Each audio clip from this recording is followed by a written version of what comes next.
ఫిర్యాదుదారున్న audio టేపును ఆ రెండు channel కుట్ర చేసి సోషల్ మీడియా పెట్టారని జనసేన పార్టీ ప్రచార కమిటీ నాయకులు జడా బాలనాగేంద్ర ఆరోపించారు. స్థానిక ఎంసీ భవనంలో మీడియా సమావేశంలో మాట్లాడారు.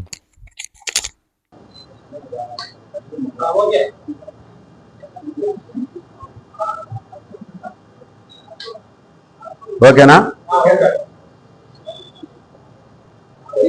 ముందుగా మీడియా మిత్రులందరికీ, ఎలక్ట్రానిక్ అండ్ ప్రింట్ మిత్రులందరికీ, అలాగే ప్రకాశం జిల్లా ప్రజలందరికీ దసరా శుభాకాంక్షలు.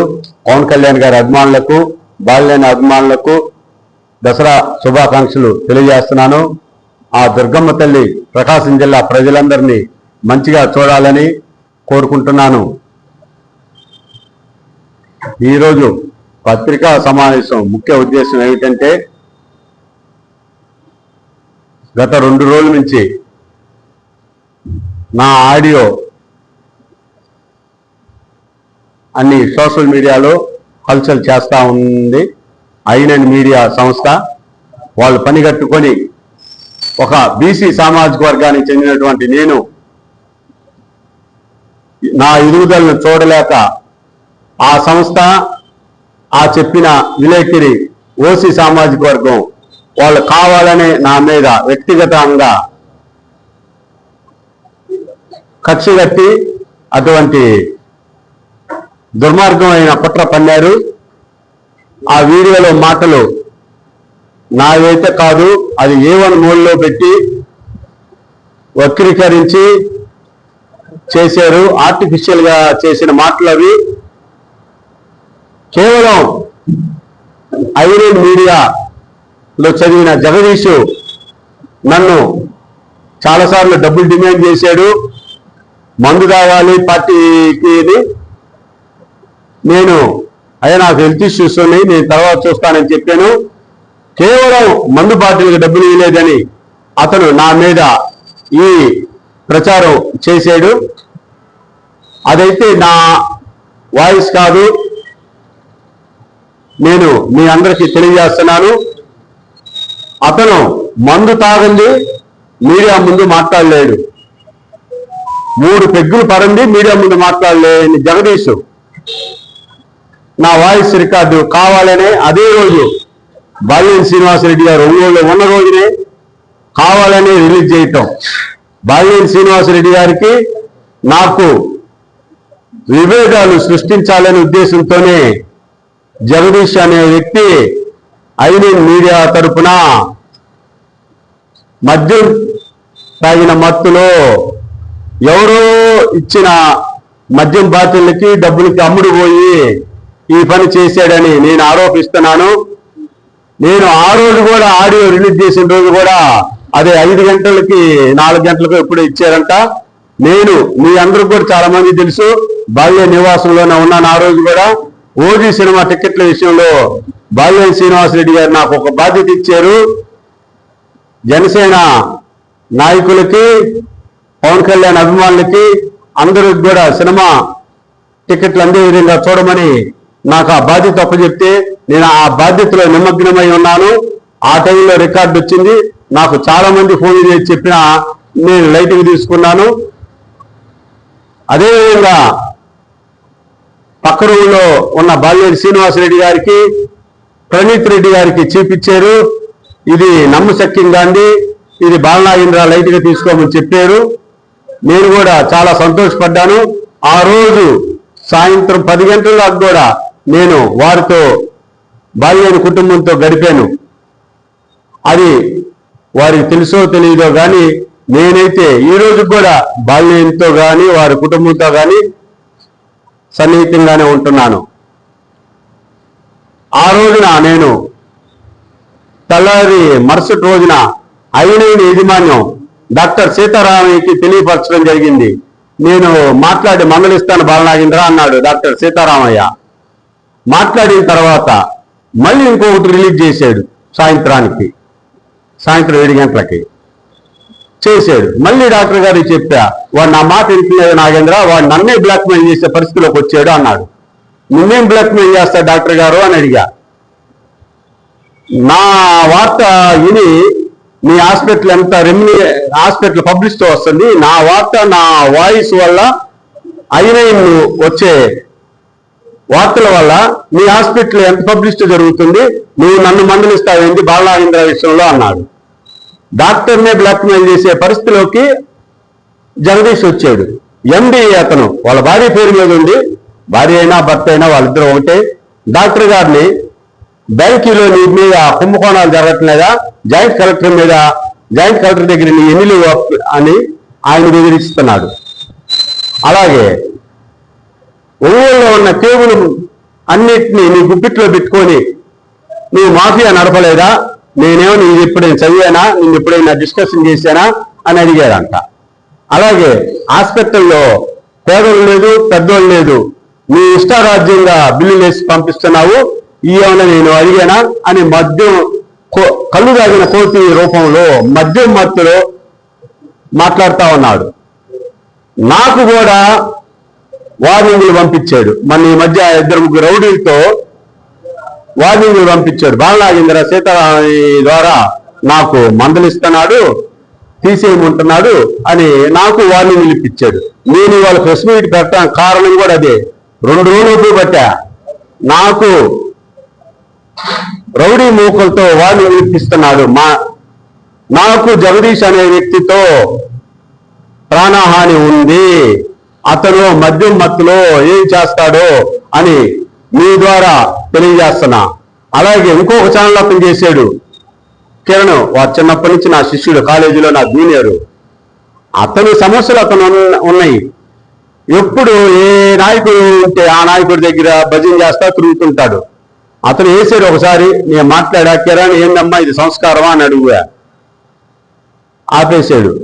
బాగానే ఉంది, ఏమన్నట్టు నన్ను అడుగు, నేను చెప్తా అది నా వాయిసా కాదా, నా ఎవరిని అడగాలి కదండి.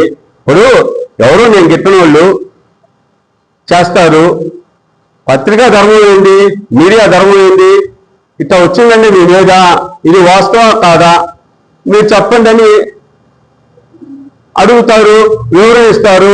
దాంట్లో ఏది వాస్తవం అవాస్తవం అనేది తెలియపరచడం చెప్తాం మా ధర్మం, ప్రజానీకాన్ని తెలియపరచడం మీ ధర్మం. అవన్నీ వదిలేసి వన్ సైడ్గా చేయటం ఎంతమటుకు ధర్మం. కిరణ్ కూడా బాధితుడే, దేంట్లో కేబుల్ మాఫియాలో కిరణ్ కూడా ఒక బాధితుడే.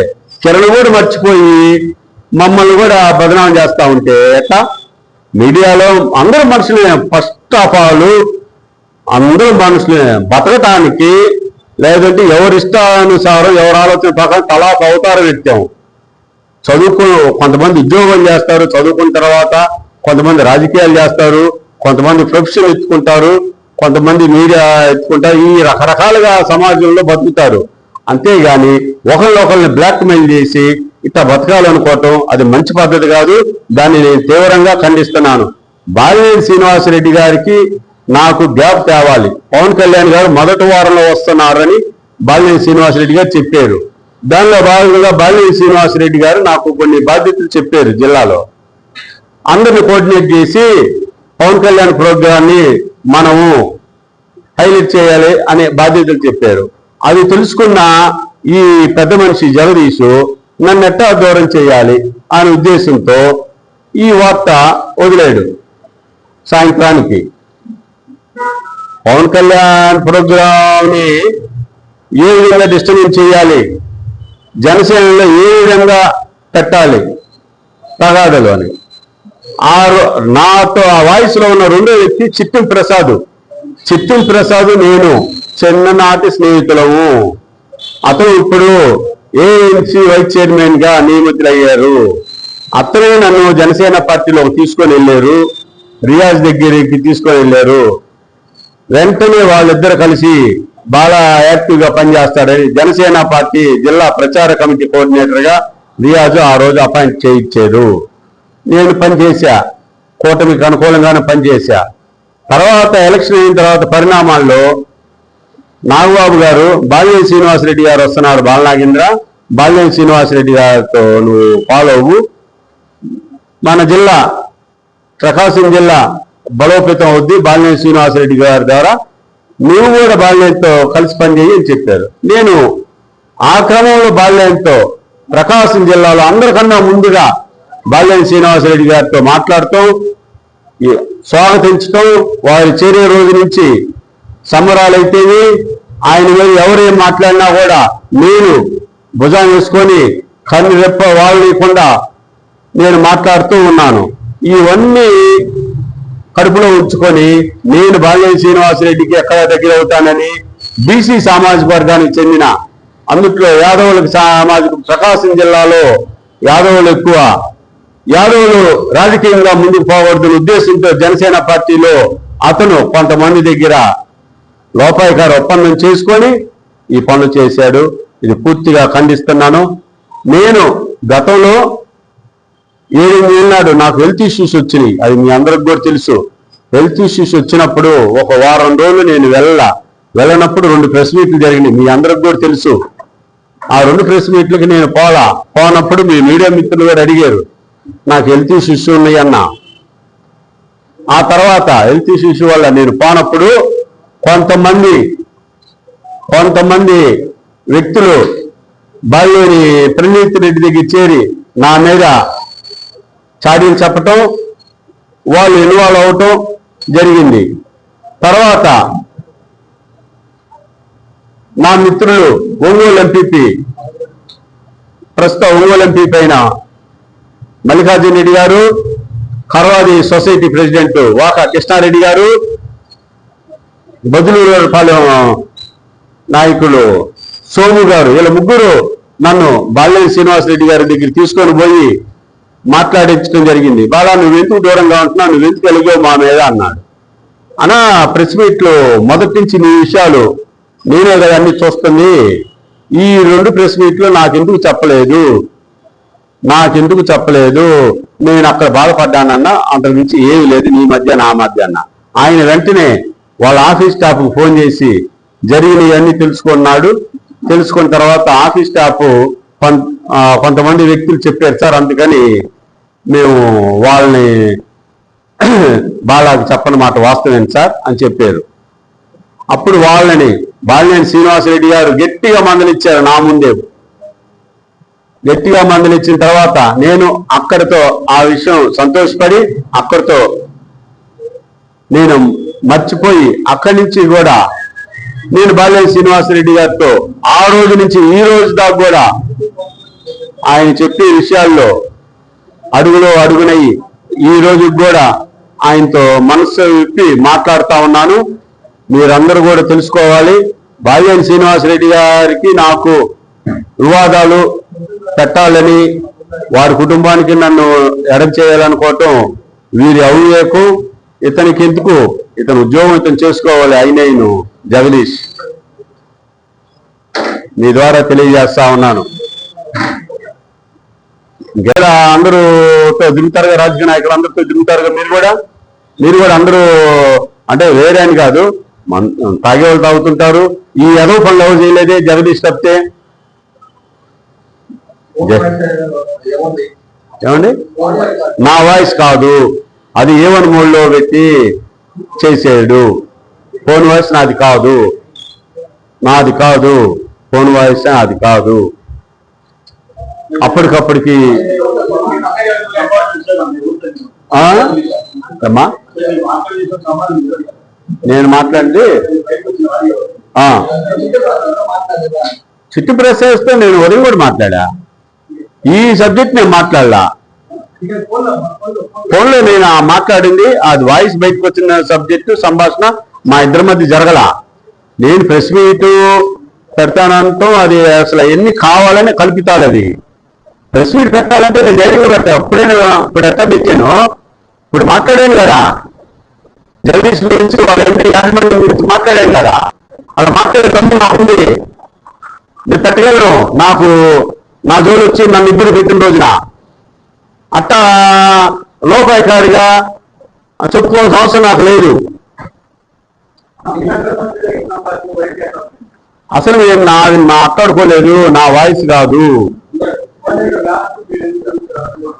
నాది అదే పనిగా ట్రోల్ చేస్తా ఉన్నాడు అతను.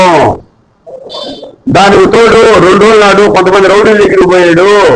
బాలాయింద్ర అని మీరు పిలిచి వార్నింగ్ ఇయ్యండి, బాలాయింద్ర అని ఏదో వచ్చేయండి, బాలాయింద్ర వల్ల నాకు మా ఎండి క్లాస్ ఇస్తున్నాడు, వార్నింగ్ ఇస్తున్నాడు, మందలిస్తున్నాడు. అసలు నేను చిత్తం ప్రసాద్ ఈ సంభాషణ గురించి మాట్లాడుకోలేదు. అసలు ఈ వాయిస్ లో వచ్చిన మాటలు మా ఇద్దరి మధ్య జరగలేదు. మేము ఎప్పుడైనా పార్టీ విషయాలు మాట్లాడుకుంటుంటాం. ఎలా ఉంది బాలినేని గారు, ఎలా ఉన్నారా అని ఆయన అడుగుతుంటాడు. బాలినేని గారు పవన్ కళ్యాణ్ ఎప్పుడు కలుస్తారు, జిల్లాకి ఎప్పుడు తీసుకొస్తారు. వాళ్ళు కూడా మొన్న పవన్ కళ్యాణ్ మొదటి వారంలో వస్తే పానీలో సంతోషపడ్డారు. అందరం కలిసి పనిచేస్తాం కదా, అందరం కలిసి పనిచేస్తాం ఇక్కడి నుంచి ఆయన అధ్యక్షుల వారు వచ్చిన తర్వాత